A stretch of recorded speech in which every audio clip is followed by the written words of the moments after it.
స్వాగతం నేను మీ Sai back to our channel. వీడియోని ఎండ్ వరకు చూడండి, మజా వస్తుంది. బ్రో వీడిని చూడు ఒకసారి చూద్దాం. యూజీసీ మీద నీ ఒపీనియన్ చెప్పు బ్రో. యూనివర్సిటీ గ్రాంట్ కమిషన్ ఇది యూనివర్సిటీలో కాలేజీలో తీసుకొచ్చినటువంటి ఒక చట్టం అని చెప్పొచ్చు. ఎస్సీ వాళ్ళకి వీడి అరే నీ ఫీల్డ్ లేదురా, సినిమా రివ్యూలు ఇచ్చుకోవాలి. నువ్వు ఏ వీడియోలు చేస్తున్నావురా? మళ్ళీ వీడు యూజీసీని సరిగ్గా చెప్తాడా అంటే ఏం చెప్తాడు చూడు.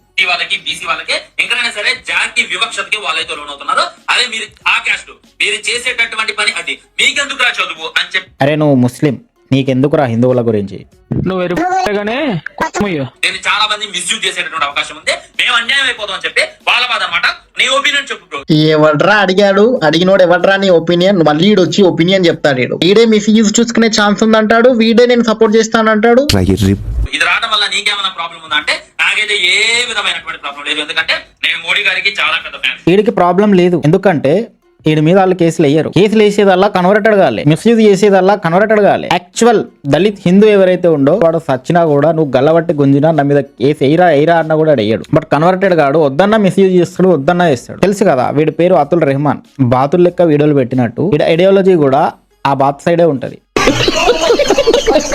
అంటే కన్వర్టెడ్ గాళ్ళు వీడి పైన కేసులు పెట్టరు, ఎందుకంటే వీడు తెలుసు కదా కన్వర్టెడ్. వీడు కూడా మోడీ తెచ్చినటువంటి చట్టంతో బీజేపీ తెచ్చినటువంటి చట్టంతో మీకు ఇబ్బంది ఉంది, మీరు వ్యతిరేకిస్తున్నారంటే మీరు ఖచ్చితంగా యాంటీ నేషన్, మీరు ఖచ్చితంగా పాకిస్తాన్ వాళ్ళు. గట్టిగా మాట్లాడుకుంటే ఈడు పాకిస్తాన్ వాడు. చెప్తున్నా నేను డైరెక్ట్ చెప్తున్నా, ఈడు పాకిస్తాన్ వాడు.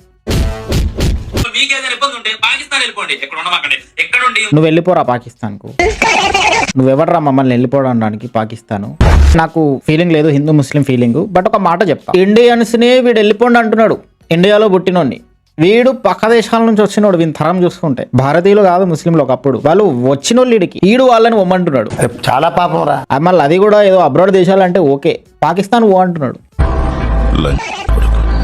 అరే పాకిస్తాన్ కు వీళ్ళకి ఏం సంబంధం రా? వీళ్ళని ఎందుకు తీసుకుంటారా పాకిస్తాన్ లో? అక్కడ ఒకప్పుడు హైందవుల జనాభా 27%, ప్రజెంట్ 2% కూడా లేదు. ఇప్పుడు ఇంకా రివర్స్ వీళ్ళు వెళ్ళి అక్కడ కన్వర్ట్ కావాలా రా?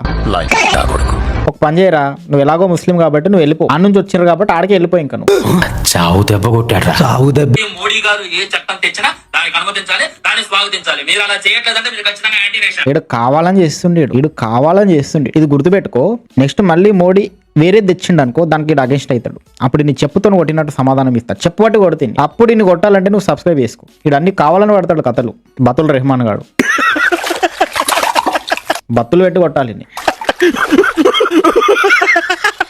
ఇప్పుడు ఈ కన్వర్టెడ్ గాని పక్కన పెట్టి యాక్చువల్ యూజీసీ బిల్ అంటే ఏందో చెప్తా, సింపుల్ గా చెప్తా. ఇప్పుడు నేను జనరల్ రా అంటే అప్పర్ క్యాస్ట్ లోయర్ క్యాస్ట్ వాడు ఉంటాడు. వాడు వచ్చి నా మీద కేసు పెట్టిండు అనుకో, కావాలని నా మీద యాక్షన్ తీసుకోవాలి. ఒకవేళ నేను తప్పు చేస్తే, బట్ ఒకవేళ నేను తప్పు చెయ్యలేదు అనుకో, అని బయటపడ్డది అనుకో, వాడిపైన ఎలాంటి యాక్షన్ ఉండదు. సో వాడు ఏం చేస్తాడు, మనకేం వచ్చేది లేదు పోయేది లేదు కాబట్టి వీడిని ఇరికిద్దాం, వీడిని ఇది కూడా ఇద్దాం అని చెప్పి వీడి పైన కేసు వేసిండు. కుళ్ళుతో ప్రాబ్లం అయ్యేది వాడికే కదా. సో ఆకెళ్ళి ముళ్ళు మీద పడ్డా, ముళ్ళెళ్ళి ఆకు మీద పడ్డా, చిరిగేది ఆకే అన్నట్టు ఇక్కడ జనరల్ ఓడు నష్టపోతున్నాడు. ఇక్కడ డిస్క్రిమినేషన్ తగ్గొచ్చు, బట్ ఇండైరెక్ట్ అటాక్ పెరుగుతుంది. దానివల్ల జనరల్ ఓడు ఎరుపు అవుతాడు చిన్నగా.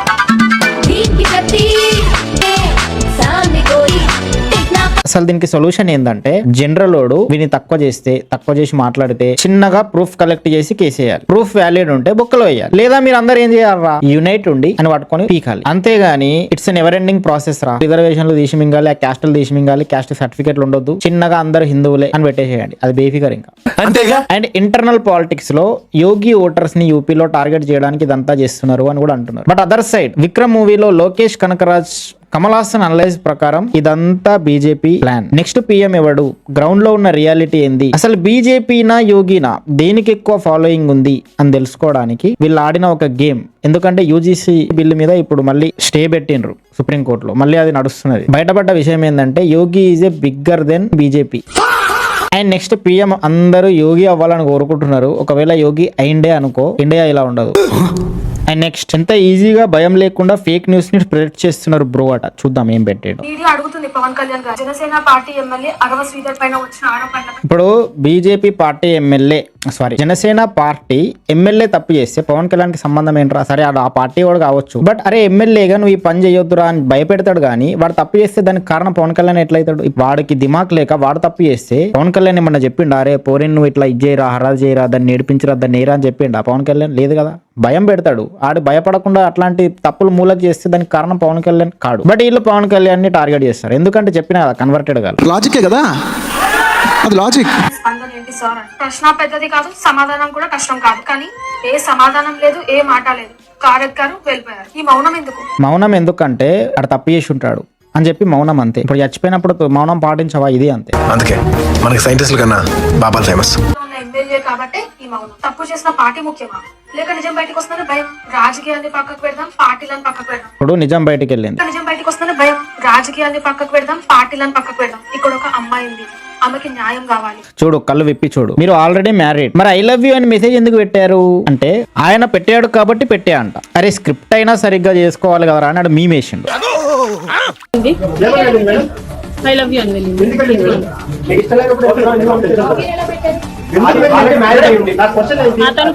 అతను ఫస్ట్ చెప్పాడు కాబట్టి నేను చెప్పాను. ఆయన ఫస్ట్ ఐ లవ్ యూ చెప్పాడు కాబట్టి ఈవిడ చెప్పిందంట. ఇల్లు రెంట్కి తీసుకొని ఇది నా ఇల్లే అంటే ఎట్లుంటుందరా? ఐ లవ్ యూ చెప్పాక వాడు ఐ లవ్ యూ చెప్తే, నువ్వు ఐ లవ్ యూ చెప్పాక వాడు నన్ను హరాదు చేసాడని మళ్ళీ కేసు పెడితే అది అట్లనే ఉంటుంది. బట్ ఇక్కడ ఒక పర్టికులర్ ప్రూఫ్ తీసుకొచ్చి వాడు కొట్టింది కావచ్చు, తిట్టింది కావచ్చు, నువ్వు పెడితే అక్కడ నీ యాక్సెప్టెన్స్ ఏది లేకపోతే అది వ్యాలిడ్. మరి ఐ లవ్ యూ చెప్పినప్పుడు వాడు చెలరేకపోవడా? ఇప్పుడు చెయ్యి ఇచ్చినావు అనుకో, నడును లాగేస్తారు మగోళ్ళు. అది మగాడికి ఉన్న బేసిక్ సెన్స్. అది చేతి ఇవ్వడం తప్పు, చేతి ఇచ్చేటప్పుడు ఉండాలి.